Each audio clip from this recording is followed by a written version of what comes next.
According to Islamic theology, there are many types of intelligent beings beyond just humans, and one of those types of beings are known as angels. And just like humans, angels have all sorts of job descriptions and roles. So welcome back to another exciting episode of FTD Facts, and I found different types of angels in Islam, and in this video I'll be highlighting roles that angels have been assigned and not necessarily highlighting specific angels. So starting at number 10, we have the Archangel. So an Archangel is a superior or a higher ranking angel, and in Islam the archangels that are specifically mentioned in the Quran and the Sunnah are as follows. We have Jibreel, that's the archangel responsible for communicating the messages from God to the prophets. There's Mikael, responsible for the forces of nature and ensuring that it rains and things like that. Israfil is the archangel that will blow the trumpet to announce the day of the resurrection. And it's said that Israfil actually has the trumpet at his lips just waiting for the command from God. Azrael, he's the angel of death. Malik is the angel of hellfire, and Ridwan is the angel of paradise or heaven. But getting into some other types of angels, next up are the guardian angels. So what's a guardian angel? Well, these are the angels that have a job description of just protecting and guiding individuals. They also can protect groups of people as well as even countries. Now, every single person has two guardian angels, one in the front of them and one behind them. However, in actuality, each person is assigned 4 guardian angels because they take turns, so 2 of them guard you during the day and the other 2 guard you during the nighttime. So you always have at least 2 of them with you. Next up is the Cherubim Katabin. These are the recording angels. Now, there are 2 recording angels mentioned called Rakib and Atib, and they record everything that people do. Every single word, every action done by a person. So these angels, they don't mess around at all, because those naughty things that you do that you're not supposed to do and you think like no one is seeing you do them?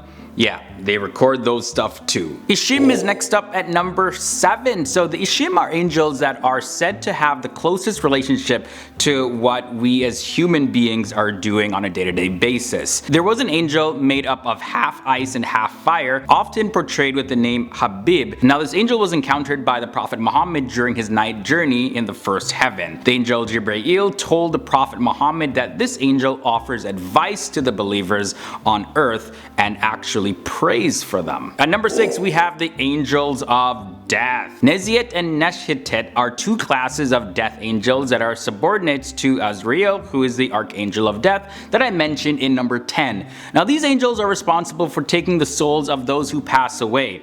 Neziats are ordered to take the lives of unbelievers by force, but the Neshitets take their life very gently. Now, not much is known about these angels, the Dardail, but the Dardail, which translates to the journeyers of God, move very quickly and are always on the lookout. Why? Because they are the angels who are given the task of traveling all around the world, constantly in search of people and groups of people who remember and honor God's name.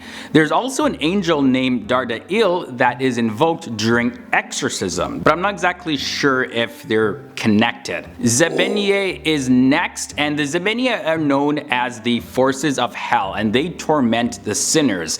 They are also called angels of punishment or the guardians of hell, and they are usually identified with the 19 angels of hell that are mentioned in the Quran. In the number 3 spot, we have the Hamlet al ARS, and those are the bearers of the throne. Now, these angels are usually portrayed in an animal-like form because they are described as looking like different creatures such as an eagle, a bull, a lion, and a human all together somehow. In other hadiths, they are described as having 6 wings and 4 faces. Now, if you're familiar with the Bible, these angels are comparable to the Seraphim found in the book of Isaiah and Revelation in the Bible. And actually, you know what? Let's take a look at the Seraphim in Islam next. So Seraphim means fiery one or fiery serpent depending on the context. They're mentioned in the hadith in a conversation between the Prophet Muhammad and God during his night journey. Sometimes the archangels Jibreel and Israfil are identified as being seraphim as well. In one Islamic narration about angels that were commanded to bow before Adam,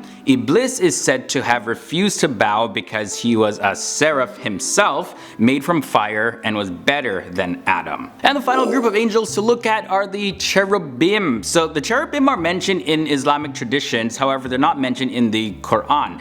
The cherubim continuously praise God, and they're described as being bright because none of the other lower angels can even look upon them. The cherubim are so bright that the light from one of them can fill the entire earth. And in Islam, when Moses asked God to show his face to him, God made one of the cherubim shine on the mountain where Moses was, and it broke it to pieces. And in this tradition, God was just showing Moses that since he couldn't even handle looking at a cherub, how does he expect to handle looking at God himself directly? Alright guys, so that's all I have in this episode on the 10 types of angels in Islam. Now I'd like to know, regardless of if you're Muslim or not, have you heard of any of these angels or stories or beliefs of any of these types of angels? Sound off below in the comment section. I'm very interested to read what you guys have to say. Now if you made it this far, here's another video similar to this one. Definitely check it out. Just tap the annotation right by my head.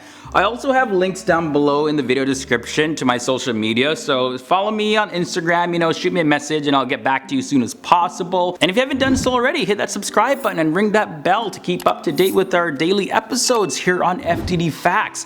Okay, I'm gonna get out of here. I gotta go work on another video, so I'll see you guys real soon. Tomorrow, as a matter of fact. Alright, later.